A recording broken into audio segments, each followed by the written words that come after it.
प्रत्येक आईला तिचं बाळ हे हुशार, शांत, संस्कारी व्हावं असं वाटत असतं.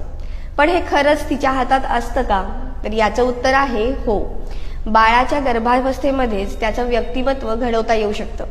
आणि याच करता आपल्या संस्कृतीत एक सुंदर संकल्पना आहे, ती म्हणजे गर्भसंस्कार. आई जे अनुभवते, जे विचार करते, जे ऐकते, त्यानुसार त्या बाळाचं व्यक्तिमत्व घडत असतं. याच करता आपल्या इतिहासामध्ये अनेक उदाहरणं आहेत. मग ते महाभारतातील अभिमन्यूचं उदाहरण असू देत किंवा पुराणातील भक्त प्रल्हादाचं. एवढंच नाही तर आज अनेक रिसर्च सुद्धा झालेले आहेत आणि त्यांनी हे प्रूव्ह पण झालेलं आहे की बाळाच्या मेंदूचा विकास हा आईच्या भावनिक आणि मानसिक अवस्थेवर अवलंबून असतो. म्हणूनच गर्भसंस्कारांचं महत्त्व ओळखून नवीन पिढी तयार करूयात, निरोगी, सशक्त आणि संस्कारी.